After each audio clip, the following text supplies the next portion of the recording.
श्रेयान् द्रव्यं याद्य ज्ञानज्ञ ज्ञानयगः परन्तप सर्वकर्माखिलं पार्थ ज्ञाने परिसमाप्यते।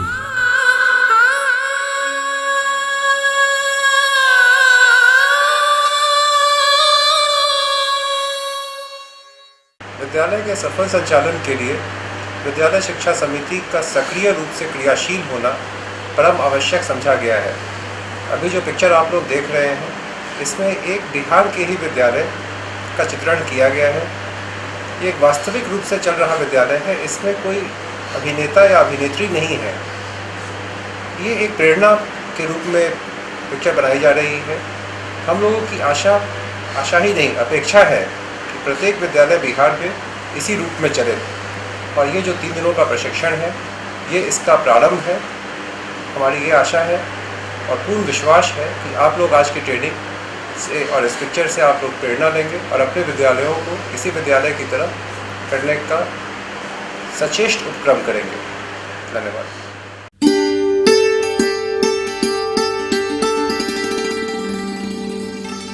धन से संपन्न होने वाले यज्ञ की अपेक्षा ज्ञान यज्ञ श्रेष्ठ है, क्योंकि सभी कर्म ज्ञान में समाप्त होते हैं। गीता की ये पंक्तियां शिक्षा के प्रचार प्रसार में लगे सभी व्यक्तियों की महानता का संकेत करती है। वो जो स्कूलों में पढ़ा रहे हैं, जो स्कूलों को आर्थिक मदद कर रहे हैं, जो शिक्षा से वंचित बच्चों को स्कूल से जोड़ रहे हैं,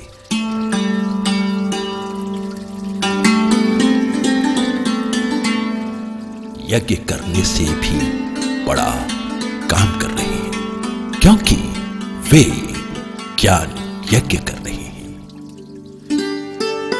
प्राचीन काल से ही हमारे देश में शिक्षण की सुदृढ़ व्यवस्था रही है। शिक्षा यह मनुष्य का दूसरा जन्म माना गया। शिक्षित व्यक्तियों को द्विज कहा गया। आज हमारे सामने एक बड़ी जिम्मेवारी आ पड़ी है, समूची आबादी को द्विज यानी शिक्षित करने की। आधुनिक आवश्यकताओं के मद्देनजर हम अपने गुरुकुल की महान परंपरा की नींव पर वैसी शिक्षा व्यवस्था बना सकते हैं जिसमें शिक्षक, छात्र के साथ ही सरकार और समुदाय की सक्रिय सहभागिता हो। बच्चे, आपका स्कूल और आप समाज के एक बहुत बड़े चेंज एजेंट हैं। समाज की बहुत सी मान्यताएं आपके कारण बदलेंगी। पूर्ण साक्षरता और शिक्षित समाज के निर्माण के लिए सरकार सक्रिय है। निःशुल्क और अनिवार्य शिक्षा अधिकार अधिनियम 2009 वर्ष 2010 के 1 अप्रैल से लागू है। वर्ष 2001 से सर्व शिक्षा अभियान जारी है।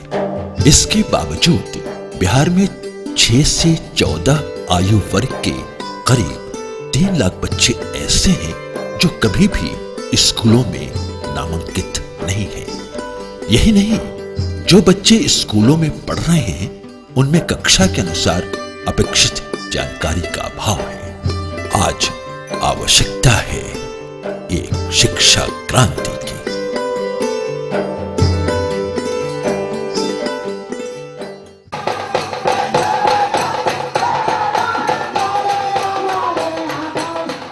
यदि अशिक्षा का अंधकार फैला है तो वो दीपक कौन जलाएगा जिससे शिक्षा की रोशनी फैल सके?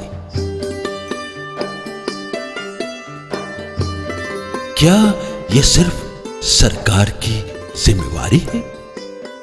नहीं, जितनी बड़ी समस्या है उसके निदान के लिए सिर्फ सरकार की भूमिका कारगर नहीं है।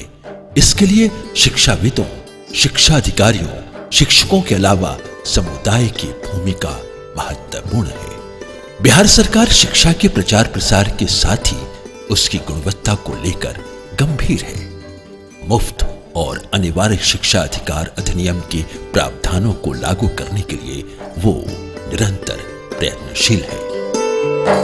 सरकार के इस प्रयत्न का नतीजा सामने आ रहा है।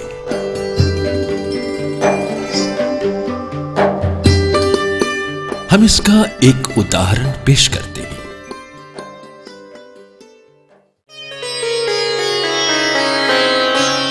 चौके नहीं, ये कोई महंगा प्राइवेट स्कूल नहीं है।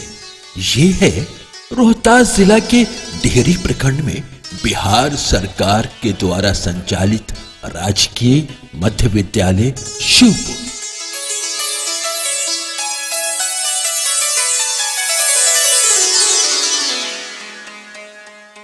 न सिर्फ मुफ्त और अनिवार्य शिक्षा अधिकार अधिनियम के प्रावधानों को लागू करने, बल्कि विद्यालय शिक्षा समिति और सामुदायिक सहयोग से शिक्षा के क्षेत्र में अद्वितीय उन्नति का नमूना है ये स्कूल। ये स्कूल शिक्षा को लेकर सरकार और समुदाय के सहयोग का एक ज्वलंत उदाहरण है। इस स्कूल को देखकर समझा जा सकता है कि सक्रिय विद्यालय शिक्षा समिति ने किस प्रकार सरकारी अधिकारियों के कार्यभार को कम कर दिया है। हमनी के तनी मानी नहीं खे स्कूल से उपलब्धि, ये हमनी के सहयोगे के देन बढ़ुए। समुदाय के सहयोग से ये स्कूल आर्थिक चिंताओं से मुक्त है। ये सब कैसे हुआ, ये जानना दिलचस्प है।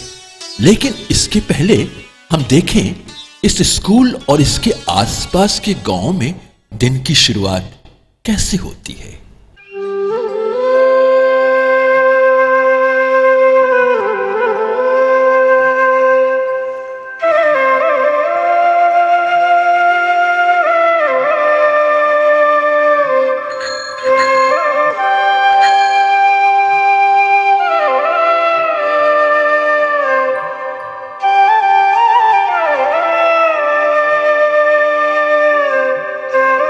प्रातः 9 बजे तक शिवपुर और आसपास के गांवों का माहौल कुछ इस प्रकार दिखता है। लड़कियों को स्कूल भेजने का यहाँ खास ख्याल है। बिना पढ़े हम कुछ नहीं कर सकते। यहाँ के लोग इसे बखूबी समझते हैं। हर अभिभावक को ख्याल है उसके बच्चे वक्त पर स्कूल जाए। जिसे जैसे बन पड़ा अपने बच्चों को स्कूल छोड़ा। इन्हें याद है काम पर जाने से पहले बच्चों को स्कूल छोड़ना है। लोगों को सिर्फ अपने बच्चे ही नहीं, पास पड़ोस के बच्चों की फिक्र है।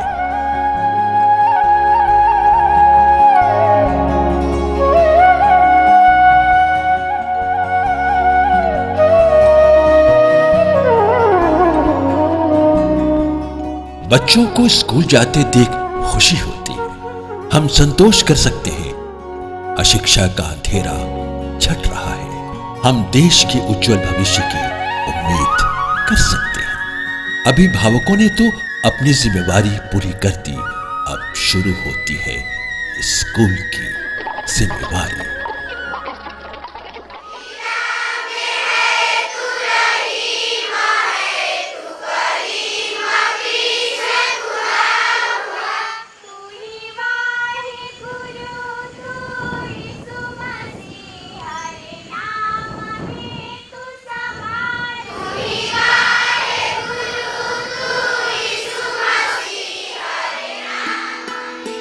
हम देख सकते हैं इस स्कूल के प्रधानाध्यापक और शिक्षक चेतना सत्र के दौरान कितने सतर्क हैं। विद्यालय में प्रातःकालीन सभा एक महत्वपूर्ण गतिविधि है, जिसके द्वारा विद्यालय विधिवत शुरू होता है।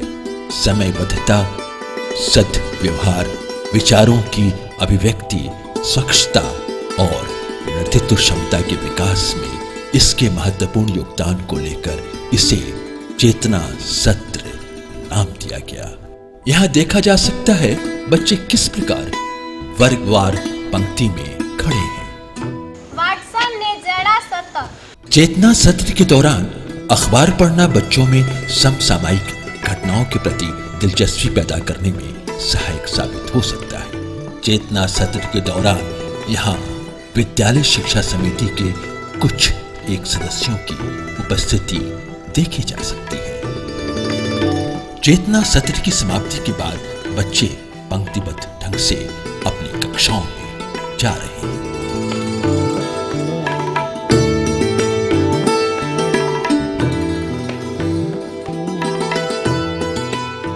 ये देखकर दूसरे स्कूल के बच्चों को थोड़ी हैरत हो सकती है। बच्चे अपनी कक्षाओं में जूते खोलकर जा रहे हैं। व्यवस्थित ढंग से रखे जूतों को देखकर इस स्कूल के कठोर अनुशासन को समझा जा सकता है। छोटी बातों का अनुशासन हमें बड़ी बातों के लिए अनुशासित कर सकता है। इसका ख्याल यहाँ के शिक्षकों को है। गुड मॉर्निंग बच्चों, sit down. Speaker, black board और दीवालों पर लिखी आवश्यक जानकारियां आपको आश्चर्यचकित कर सकती हैं। ऐसे क्लासरूम के बनवाने में सरकार की भूमिका से ज्यादा समुदाय की भूमिका है। ये सब कैसे हुआ और इसे किसने किया, हम बाद में बताएंगे। अभी हम देखते हैं इस राजकीय मध्य विद्यालय के शिक्षक व शिक्षिकाएं छात्रों को कैसे पढ़ाते हैं। अभिवादन के बाद पढ़ाई शुरू होती है। पौधे को 3 वर्गों में बांटा गया है, शाक, झाड़ी और बीज। पौधे को हम 3 वर्गों में बांटते हैं। जन्म स्थिति विनाशाय। शिक्षण एक कठिन कार्य है। आधुनिक शिक्षा सिद्धांत के अनुसार एक औसत मानवीय मस्तिष्क कठिन से कठिन बातों को समझ सकता है, बशर्ते अभिव्यक्ति सशक्त हो। जैसे में ये देखिए यहाँ पे है, ये किस चीज का वृक्ष है? किस चीज का है? प्रारंभिक कक्षाओं में बच्चों का भाषा पर अधिकार नहीं होता। ऐसी स्थिति में उन्हें मॉडल द्वारा सांकेतिक ढंग से पढ़ाना सुगम हो सकता है। विषय के प्रति जिज्ञासा पैदा करने के लिए जरूरी है बच्चों को उसका संदर्भ बताया जाए। इस विद्यालय की शिक्षिका को जब महसूस हुआ कि पेड़ पौधों के बारे में आकृतियों और शब्दों के माध्यम से समझाना मुश्किल है, तो वो छात्राओं को लेकर पेड़ पौधों के बीच निकल पड़ी। उनके लिए बच्चों को पेड़ पौधों के बारे में समझाना अब आसान। अब देखते हैं कि झाड़ी को क्या होता है कि इसमें तना जो है, तना के पीछे शाखाएं होती है वो बहुत ज्यादा होता है, घना होता है। अब इसमें हम लोग देखेंगे कि झाड़ी कहाँ है। कक्षा 5 तक बच्चों में भाषा का उपयोग करने में प्रवीणता आ जानी चाहिए। बोलने का संबंध सुनने से। बच्चों के उच्चारण में शुद्धता तभी आएगी जब वे शुद्ध उच्चारण सुने। भाषा को शब्दों में नहीं, वाक्यों में सिखलाया जाए। रटने से शब्द याद नहीं होते। बिना जरूरत कोई शब्द अपना नहीं बनता।